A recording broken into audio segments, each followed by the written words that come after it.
अपन channel SCS Mithila के करू subscribe और बेल बटन जरूर दबा दिया ताकि हर खबर सबसे पहले पहुंचे अहां तक। नमस्कार, अहाँ सब देख रहे छी एससीएस मिथिला। हम छी कमलेंद्र झा और खबर के शुरुआत करी और बात करी जनसुराज के सूत्रधार प्रशांत किशोर के, जे पदयात्रा के दौरान आई एक संकेत दिलन हन, जाहि में वो कहलन जे बिहार के 50% जनता नया विकल्प के तलाश में छथि, कियाक तो लालू, नीतीश और बीजेपी के राज से त्रस्त आबि चुकल छथि। बीतल 17 महीना से पदयात्रा कर रहल जनसुराज के सूत्रधार प्रशांत किशोर कहलन हन जे बिहार में 50% से ज्यादा आबादी चाहती है नया दल बनाए।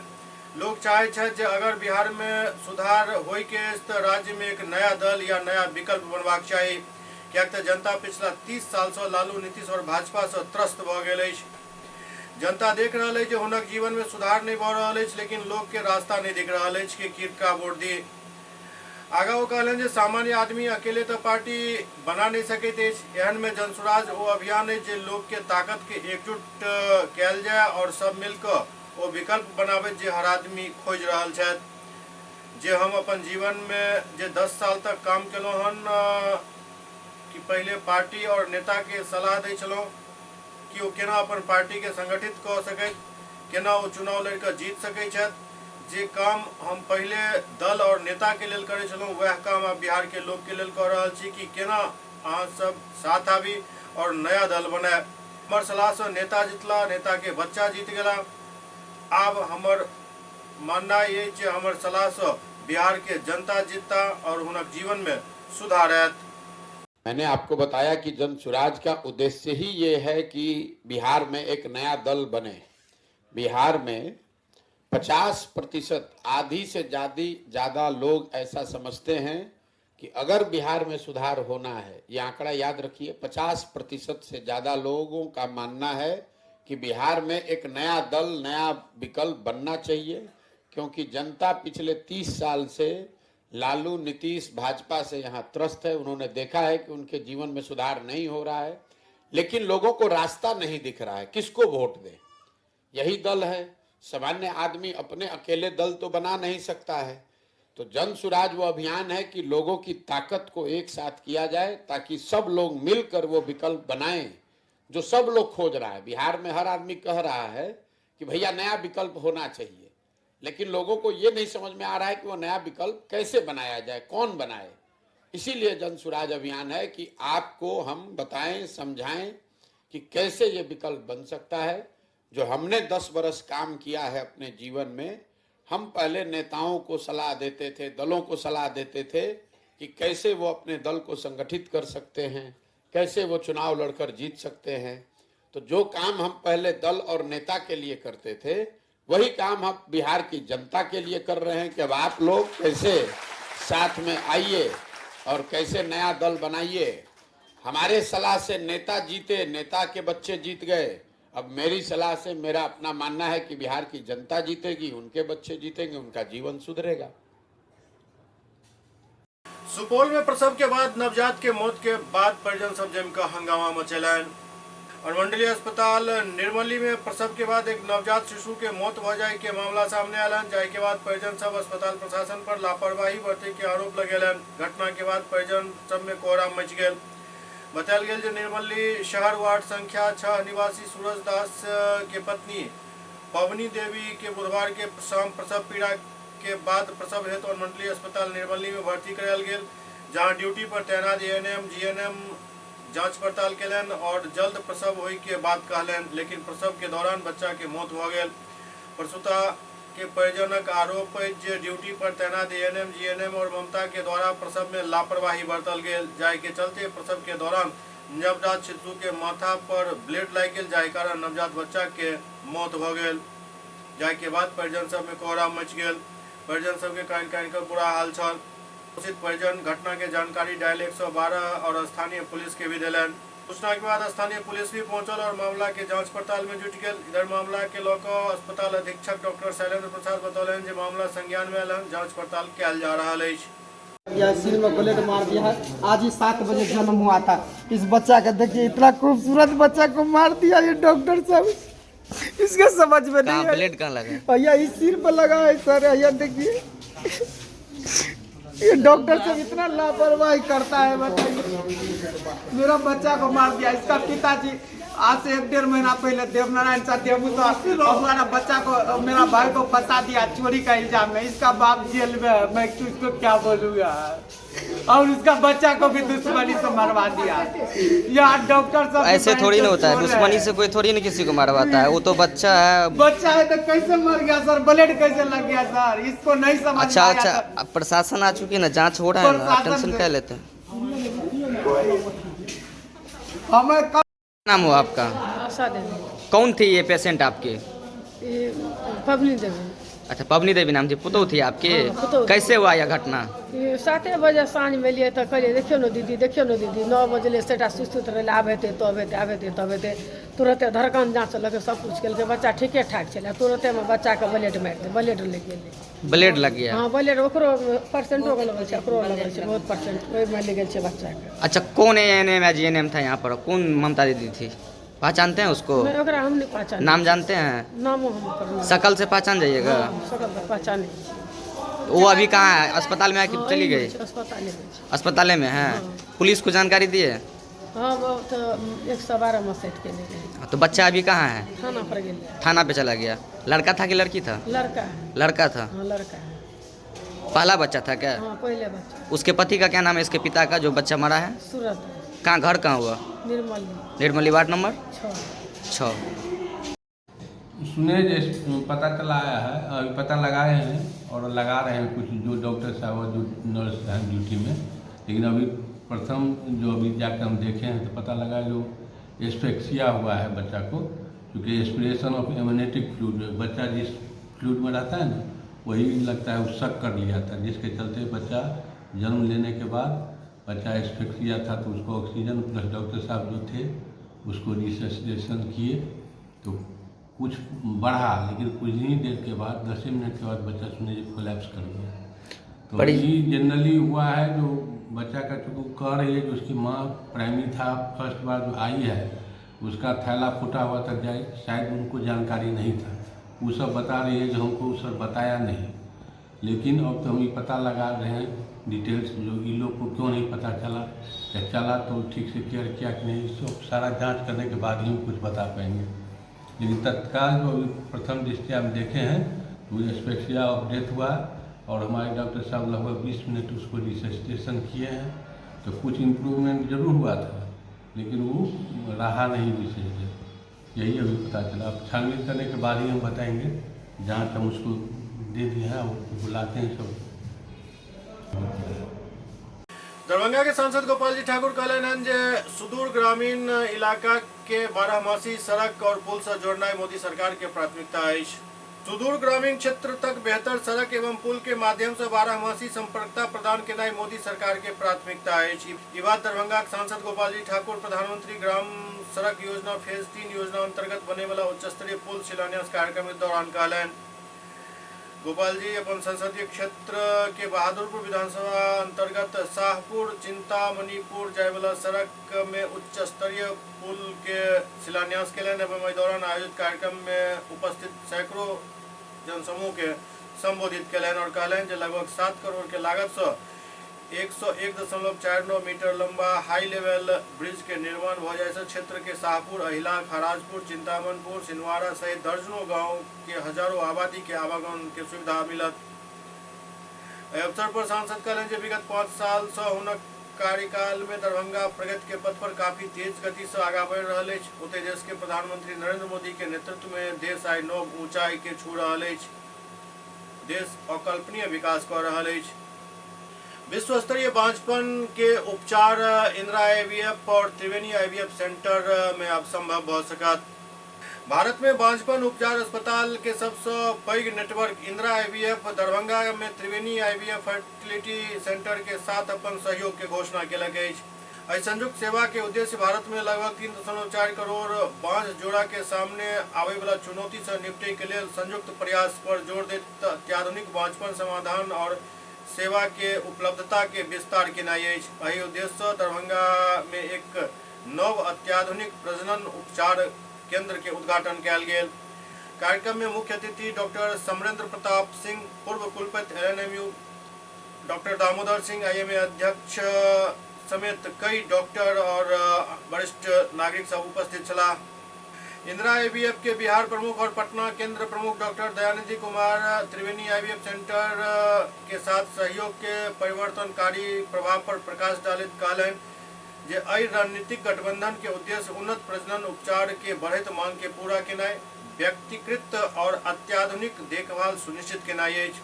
अब तक इंदिरा IVF बिहार राज्य में 13,000 से अधिक जोड़ा के गर्भधारण करे में मदद केलक अछि और अब त्रिवेणी IVF और फर्टिलिटी सेंटर के साथ हमारे सहयोग के अधिक क्षेत्र में व्यापक बांझपन समाधान प्रदान करे के हमारे क्षमता के और बढ़ावे और विस्तारित करे में एक सहयोग मिलत। त्रिवेणी IVF फर्टिलिटी सेंटर के संस्थापक डॉक्टर पुष्पा झा कहलन जे दरभंगा के निवासी के लिए सर्वोत्तम श्रेणी के बांझपन उपचार पेश करे के लिए इंदिरा IVF के साथ जुड़ कर हमरा सब के खुशी भ रहल अछि। इंदिरा IVF एक विश्व स्तरीय प्रदाता के रूप में अपन स्थिति मजबूत क लेलक अछि। बांझपन के इलाज अत्याधुनिक तकनीक और मानकीकृत प्रोटोकॉल के उपयोग क देश भर के जोड़ा के माता पिता बने के राह पर चले में सहायता केनाई हमर सबके मुख्य उद्देश्य अछि।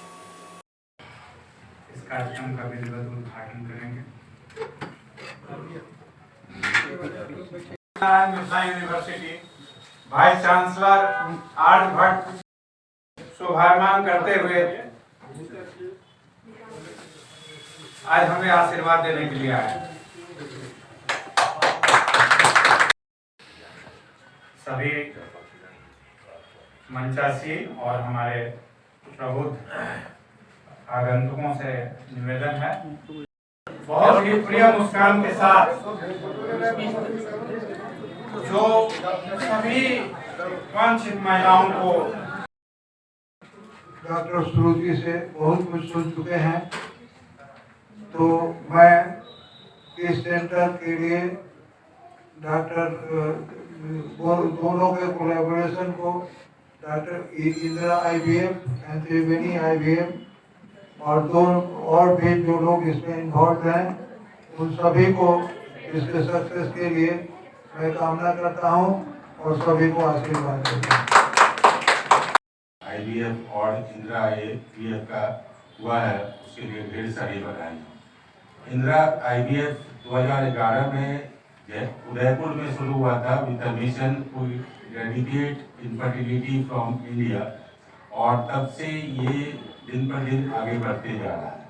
अभी तक ये इसकी 120 से ज़्यादा सेंटर्स हैं और जैसा हमने सुना कि 1,25,000 लोगों के गोदों को महिलाओं के गोदों को इन लोगों ने खुशियों से भर दिया है और इनके पास एक कटिंग एज टेक्नोलॉजी है और एक्सेसिबिलिटी बढ़ाने के लिए ये हर डिस्ट्रिक्ट में अपना सेंटर खोलना चाहते हैं, जिसके क्रम में ये दरभंगा पहुंचे हैं और हम जानते हैं कि ये अफोर्डेबल कॉस्ट पे एक कटिंग एज टेक्नोलॉजी से लोगों को लाभान्वित करा रहे हैं, जिसके कारण मिथिला एक पिछड़ा हुआ क्षेत्र माना जाता था, वहाँ के लोगों को भी IVF की सुविधा अब एक अफोर्डेबल प्राइस में मिलेगी। इनके पास ट्रेनिंग, मैन पावर, टेक्नोलॉजी और हम जानते हैं कि त्रिवेणी IVF पिछले 3 सालों से काम कर रहा है और 3 सालों में ही इसने अच्छा नाम इस क्षेत्र में बनाया है और दोनों के मिलन से हमको इस क्षेत्र के लोगों को काफ़ी लाभ पहुंचेगा और हमारी कामना है कि ये सेंटर दिन गुना रात चौगुना आगे बढ़े। धन्यवाद। टाइम हम लोगों का वेट करके शुरू किया। सबसे पहले मैं आप लोगों को बताना चाहती हूँ कि इंदिरा IVF का जैसे सर ने कहा है कि हर एक्सेसिबिलिटी को बढ़ाना है। हमारा सेंटर मुजफ्फरपुर में है जो कि दरभंगा से बहुत नियर बाई है। उसके बावजूद भी जो नियर बाई एरियाज हैं जैसे जनकपुर, सीतामढ़ी, रोसड़ा, मधुबनी के आसपास के छोटे छोटे गांव, इन सब जगह से पेशेंट हमारे पास मुजफ्फरपुर तक पहुंचते ज़रूर हैं, पर एक एक इंजेक्शन के लिए, एक अल्ट्रासाउंड के लिए इतनी दूर मुजफ्फरपुर तक भी पहुंच पाना उनके लिए बहुत मुश्किल होती है। और इतने सारे एफर्ट के बाद जब वो औरत प्रेग्नेंट हो जाती है तो भी आप इमेजिन कीजिए कि अगर कोई पेशेंट नेपाल बॉर्डर के आसपास रहता है, जयनगर गाँव, खजौली, जो छोटे छोटी छोटी जगह है, उन लोगों को एक अच्छा ऑब्स्टेट्रिक केयर नहीं मिल पाता। आईवीएफ पहले ही महंगा इलाज है, इतनी उम्मीदों के बाद जब वो बच्चा लगा होता है तो वो प्रॉपर गायनाकोलॉजिस्ट, ऑब्स्टेट्रिशियन जिन्हें कहते हैं, उनके देखरेख में नहीं रह पाता है। छोटी से छोटी प्रक्रिया के लिए उसे दौड़ना पड़ता है। तो जब हमारी बात पुष्पा मैडम से हुई, जब हमारी बात भव्या मैडम से हुई, तो हमें लगा ये एक बीच का स्टेशन है जहाँ हमारे पेशेंट सेफ महसूस कर पाएंगे। हम लोग अगर आईवीएफ में जा रहे हैं, हम लोग आईवीएफ कर रहे हैं, तो उनके लिए ये एक स्टॉप प्लेस है। पुष्पा झा मैडम का जो ऑब्स्टेट्रिक्स का इतने लंबे समय का एक्सपीरियंस है, उससे हमारे आईवीएफ के पेशेंट बहुत बेनिफिट उठा पाएंगे।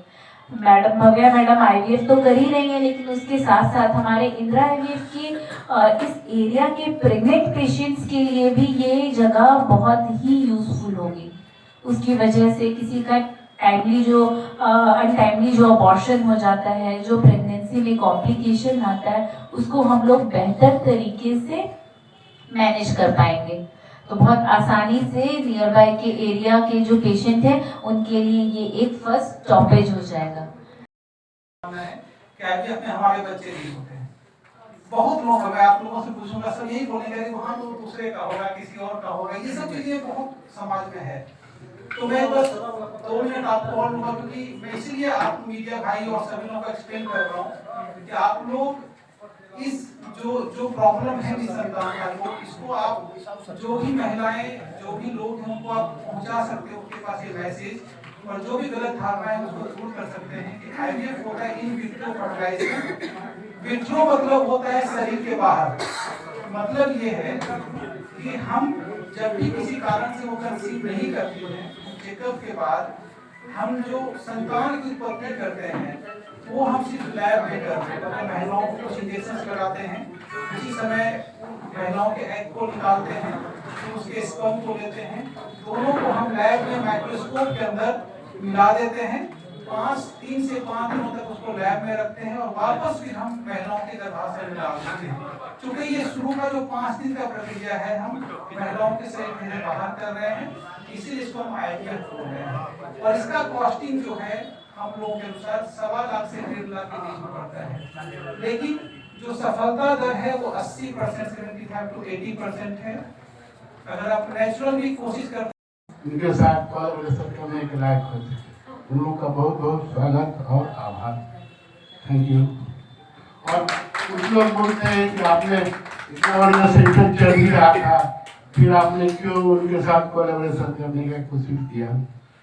तो कहता है लोग कि आदमी अपने अनुभव करके सीखता है और कुछ दूसरे के अनुभव से भी सीखता है। आज तक हमने 3 साल ये काम किया और अपने अनुभव से कुछ सीखा, और अपने इनके अनुभव से भी हम लोग कुछ सीखेंगे तो हो सकता है कि और बढ़िया दरभंगा जिला को कुछ और बढ़िया इलाज मुहैया करा सके। और जैसे इन लोग का जो अपडेट होने का तरीका है, और हम लोग रिमोट एरिया में रहते हैं, मतलब जल्दी से कुछ अपडेट होने में दिक्कत होती है। और जैसे अभी उसमें टैगिंग है, आईडी है, जैसे रेडियो फ्रिक्वेंसी आइडेंटिफिकेशन वगैरह वगैरह है। अगर थोड़ा बहुत कम काम है तो वहाँ तो ठीक है, आपका आइडेंटिटी आराम से हो जाती है। लेकिन अगर संख्या काम की बढ़ जाती है तो हो सकता है स्पर्म, ओवम और इम्ब्रियो का मिक्सिंग होने का, ह्यूमन एरर का चांस हो सकता है। जबकि इस सिस्टम आ जाने से ये 0 एरर, ह्यूमन एरर करीब 0 हो जाता है। इसलिए इन लोग के सहयोग से हम लोग को कुछ न कुछ ज़्यादा बढ़िया व्यवस्था देने में हम लोग कामयाब होंगे। और आखिर में हम लोग सोचे कि क्यों नहीं करें। हमने जो मेरी भव्या जो है बोली कि सब पापा ऐसे करना है, क्या करें? तो हम कहें कि चलो गो है, और जो जिंदगी में कुछ करने से डरे क्यों, कुछ न कुछ होगा तो तजुर्बा होगा। धन्यवाद। दरभंगा के 13 हत्याकांड के 2 लाख के इनामी अपराधी अंगद सिंह के झारखंड से गिरफ्तार कयल गेल। 2 लाख के इनामी अपराधी के झारखंड के रांची से गिरफ्तार कर दरभंगा आनल गेल, जेकरा पर आरोप है बहरी थाना क्षेत्र के बहुचर्चित 13 हत्याकांड में संलिप्त चला। अंगद सिंह के जिला के गठित एसआईटी टीम पड़ोसी राज्य झारखंड के रांची स्थित जगन्नाथपुर थाना क्षेत्र के लतमा हिसाद डॉन बॉस्को स्कूल के पास से गिरफ्तार किया। गिरफ्तार अभियुक्त के विरुद्ध बिहार पुलिस मुख्यालय पटना द्वारा 2 लाख के इनाम घोषित कयल गेल छल। बहेड़ी थाना अंतर्गत ग्राम निमेठी के पास मुख्य सड़क पर अनिल सिंह, मनीष सिंह एवं मुन्ना सिंह के हत्या टाटा सफारी के घेर कर दिन दहाड़े अंधाधुंध गोलीबारी कयल गेल छल। एहि संबंध में बहेड़ी थाना कांड संख्या 219-23 धारा 302-34 के तहत दर्ज कयल गेल छल। जाहि में अनुसंधान के क्रम में जिला के टॉप लेन अपराधी में शामिल अंगद सिंह उर्फ विजय वर्धन सिंह के संलिप्तता पायल गेल छल, लेकिन ई अपराधी पुलिस के चकमा दऽ कऽ फरार चलि रहल छल। गिरफ्तार अपराधी के ऊपर केवल बहेड़ी थाना में 15 संगीन कांड में विभिन्न धारा में केस दर्ज अछि।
फुल प्लान के साथ यहाँ पर हमला करवाया है।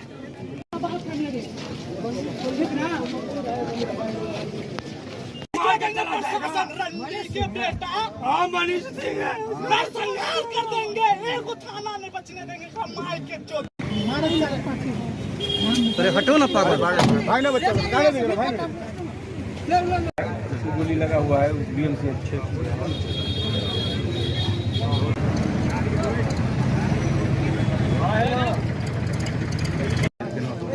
जो आरोपी है अंगद सिंह वो गिरफ्तार हुआ है, कहाँ से गिरफ्तार, क्या इनामी था उस पर, क्या था पता सर?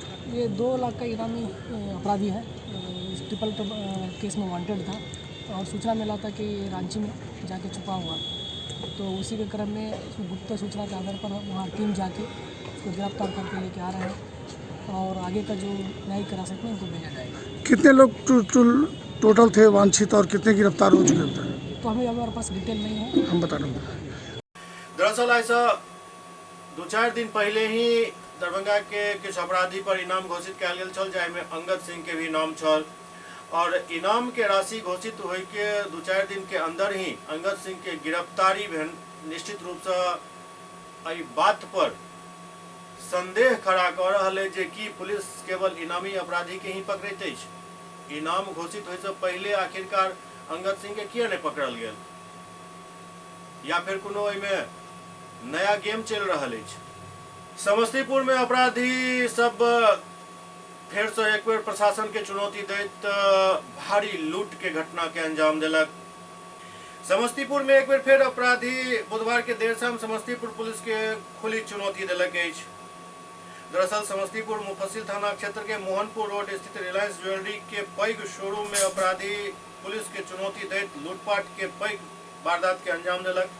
लूट के वारदात के दौरान आधा दर्जन से अधिक के संख्या में अपराधी 1.5 करोड़ से अधिक के ज्वेलरी और नगद के लूट कर फरार हो गए। घटना के संदर्भ में मिलल जानकारी के मुताबिक 2 अपराधी ग्राहक के रूप में ज्वेलरी शोरूम के अंदर दाखिल हुए और उसके बाद गन पॉइंट पर लूट के घटना के अंजाम दिलक। बतायल जाते जे दौरान अपराधी के एक पिस्टल भी घटनास्थल पर छूट गेल, जेकरा पुलिस बरामद केलक अछि। घटना के बाद से समस्तीपुर में हड़कंप मचल अछि। काफी संख्या में पुलिस बल मौका पर पहुंचकर मामला के जांच शुरू कर देने छल। एहि मामला में सदर डीएसपी संजय पांडे बतौलन जे सीसीटीवी फुटेज के आधार पर अपराधी के पहचान करे के प्रयास कयल जा रहल अछि। जल्द ही मामला के खुलासा कऽ लेल जायत। लूट कतेक के भेल एकर मिलान कयल जा रहल अछि, लेकिन अनुमान लगायल जा रहल अछि जे 1.5 करोड़ से अधिक के लूट भेल हन। घटना के लऽ कऽ समस्तीपुर के व्यापारी दहशत में छथि।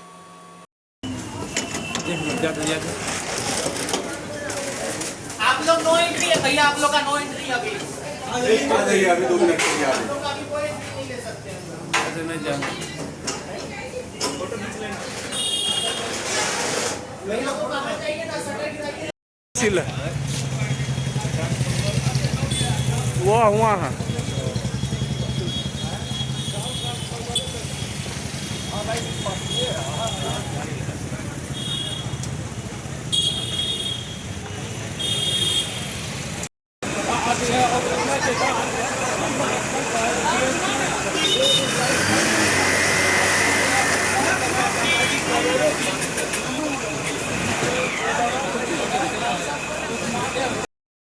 जस्ट निकले थे हम लोग को 7:30 बजे तक टाइम होता तो चले गए। क्या अंदर वाला ले ले। हाँ फोन करके साफ अथी कर दे। फोन क्यों करे छे एकरा साथे भेले। ए बाबा हेलो हेलो। एक रिलायंस ज्वेलर्स का दुकान है, जिस दुकान में 7:45 बजे जब दुकानदार शटर डाउन करके बंद कर रहे थे, इसी क्रम में 2 अपराधी हथियार के लैस होकर घुस गए और फिर से उसके बाद उनके साथी कुछ सहयोगी लोग अंदर घुस गए और सभी दुकान के जो स्टाफ थे उनको अपने कब्जे में लेकर के जो आभूषण था और कैश भी था उसको लेकर के चले गए। अभी दुकानदार के जो गिरी मैनेजर हैं उनके द्वारा आकलन किया जा रहा है कि कितने की लूट हुई है और उसके बाद आपको बताई जाएगी। लेकिन घटना घटी है और इन लोगों का कहना है कि अंदर में 6-7 की संख्या में घुसे थे और उसके बाद ये घटना करने के बाद करीब अंदर में ये 15-20 मिनट तक अपराधी रहे हैं और उसके बाद चले गए हैं। चूँकि दुकान के अंदर बंद हो गया था इसलिए बाहर के लोगों को मालूम नहीं चल पाया और फिर जब उठा करके उसके बाद चले गए। अनुमानित कितने रुपए की ज्वेलरी होगी? अभी ये आकलन वो लोग कर रहे हैं। लोग आकलन मिलने के बाद अंदर शोरूम में जितने ज्वेलरी थे सबकी लूट होगी। हाँ, जो सामने रखी हुई थी वो ले गए, लेकिन इन लोगों के दुकान के अंदर भी कुछ सामान था वो अभी है सेफ, लेकिन जो सामने लगा हुआ था उसका ले गए अपराधी। मारपीट भी की गई है करने के बाद? मारपीट है, लेकिन भय दिखाया गया था क्योंकि सभी लोग के पास हाथ में पिस्तौल था। कुछ अपराधियों के सामान भी छूटे हुए हैं जिसके आधार पर हम लोग पहचान कर रहे हैं और अविलंब इस केस का उद्भेदन हो जाएगा। सीसीटीवी हमारा सुरक्षित है, इस पर हम लोग कर रहे हैं, कार्रवाई कर रहे हैं, जल्द ही उद्भेदन हो जाएगा। धन्यवाद सर। एससीएस मिथिला के अंक में अखन इतना। अगला अंक में फिर किछु और समाचारक संग उपस्थित है। तब तक अपने सब देखते रहो एससीएस मिथिला। नमस्कार।